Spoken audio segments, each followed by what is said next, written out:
बड़ खबर आसी पहुंचुछि गैस टाकी विस्फोरण में जलीगला चा दुकान गंजाम खलिकोट थाना अंतर्गत तोटागारे घटी अघटन आज भोरू हठात दुकान भितर गैस सिलिंडर विस्फोरण होता फल दुकान में निआ लगी जाइतिला। एथर दुकान में समस्त सामग्री जली पोड़ी पाउंस हो जाइछि। एमितिकी चा दुकान पाखरे एक बाइक भी जली जाइछि। गैस विस्फोरण एते भयंकर थिला अग्निशम बाहिनी निआ को आयत्त करिबारे नाकेदम होइतिला।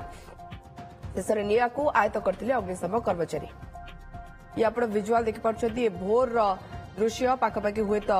4टारू 5टा भितर ये दृश्य जिते दुकान भितर गैस सिलिंडर फाटी निआ लगी जाइतिला। ये गोटे चा दुकान एवं केमिति हुतुहुतु होई जळिछु आपण देखिपारे हुए तो से समय चा तैयारी करुथाई पारंती दुकानी जनक एवं जो समय ब्लास्ट होइछबा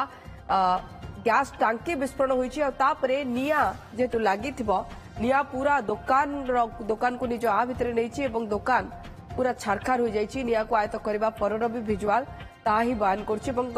दुकान थिबा प्रतिटी जिंस जे जळि जाइथिबो ये निआरे सेतरे कोनोसी संदेह नाही। तबे केभଳି परिस्थिति रे सेठी दुकान खोला जाइतिला ना नाही सेही समय दुकानी उपस्थित थिले ना नाही से नै आमे अपडेट जानिबा। हम प्रतिनिधि हम सहित जोड़ी हेलेनी खलिकोटरू सिलु विश्वास। सिलु जाने को चाहबू ये अंधार अच्छे आम देखिपारछु भोर अर्थ बोधवे 4टारू 5टा भितर घटना ये होता है पारे। सिलु टिके डिटेल्स रे देबे एवं दुकानी सेते चा तैयारी करथिले जेते ये अघटना घटिला। देखो राजश्री जल्दी कहवा गतकाली विलंबित रात्रि पाखापाखि 8:30 9टार दुकानी चाहा दुकान बंद कर घर को जाइए किंतु परवर्ती समय जिते पाहांतिया 4 भितर जिते निआ लगी खबर पाई से घर दुकान पाखक आसते पूर्व निआ लगी जाइए। दुकान दुकानिया नथिला किंतु जो कौन कारण निआ लगी कौन दुर्बृत्त निआ लगे आपण दुकानिया सन्देह कर थाना बर्तमान खबर देती कि कहुच्छे जो दुकानी भितर जो केबिन भितर गैस सिलिंडर थिला जो गैस रे से चाहा प्रतिदिन करी निजर परिवार प्रतिपोषण करते जहाँ इनकम करते तो से गैस ही विस्फोरण होती गैस फाटिकी निआ लगी कि अन्य कौन कारण कौन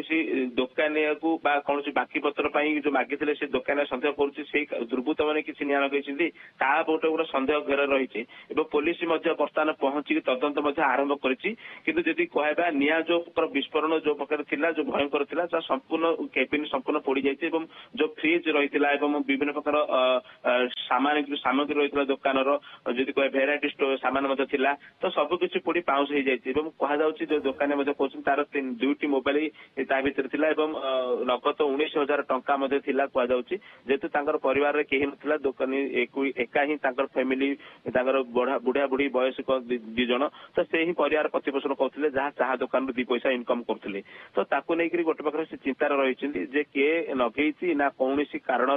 भूलवशत निआ लगी गोटे प्रकार तदंत सापेक्ष रही तो सब कथा कहगले प्रशासन पक्षर बर्तमान तहसिलदार पहुंचे किसी समय पर किंतु निआ को जो प्रकार व्यापी अन्य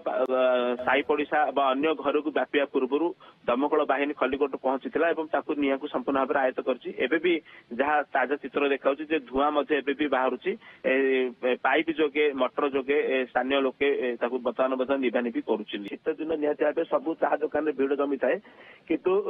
यही दुकानी जो जय पाहन निज चाह दुकान खोलिया पूर्व ही निआ लगी जाइए तो ता पूर्व जो निआ लगी दुकान तो आश्चर्य गोटे प्रकार हो जाए किसी समय पर से दुकान खोली था चाह बेपार तार व्यवसाय आरंभ करता किंतु ता पूर्व जो निआ लगी से चिंतार थे तार जो आखपाख पाखे जो थिला सामग्री कथा कहु कि निजर लुना एक्सेल टीवीएस रे भी थुआई भी संपूर्ण जली जाइए गोटे प्रकार समस्त प्रकार चेष्टा करते साई पड़ोशी उठिक निआ को आयत्त करने चेष्टा करते एमती कि पाखे गोटे पुहरु पानी संग्रह करी निआ को निभा चेष्टा करते तथापि से निआ को संपूर्ण रूप आयत्त कर परवर्ती समय जदिओ 1 घंटा पर दमकल बाहिनी पहुंची तो दमकल बाहिनी संपूर्ण भाव में गोटे घंटाए काल लगी निआ को संपूर्ण आयत्त कर तथापि एक्सक्लूसिव चित्र आप देखुए ओटीवी स्क्रीन जोड़े एवं धूआं बाहर से दुकानी ये किसी निआ लगी रही तो गोटे प्रकार एवं चेष्टा करमी निआ को आयत्त कर संपूर्ण जेहेतु जदि प्रकार जो दुकानी थे जय पाहन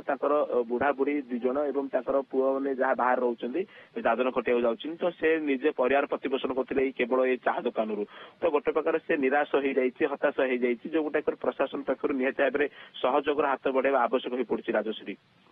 ଏବଂ ପୁଣି ଥରେ ସିଲୁ ସମ୍ବଳ ସାଉଟିକି ଦୋକାନୀ ନିଜ ଗୋଡରେ ଛିଡା ହୁଅନ୍ତୁ ଖୁବ୍ ଶୀଘ୍ର ଏତିକି ଆମେ କାମନା କରିବୁ କାହିଁକିନା ଯାହା ଆପଣ କହୁଛନ୍ତି ଇଏ ଚା ଦୋକାନ ହିଁ ତାଙ୍କ ସମ୍ବଳ ଥିଲା ଯେଉଁଥିରୁ ସେ ରୋଜଗାର କରୁଥିଲେ ଏବଂ ନିଜର ପରିବାର ଚଳାଉଥିଲେ ଏବଂ ତାକୁ ନିଆଁ ଧ୍ୱସ୍ତ ବିଧ୍ୱସ୍ତ କରିଦେଇଛି ଏବଂ ନିଆଁ ଲିଭିବା ପରର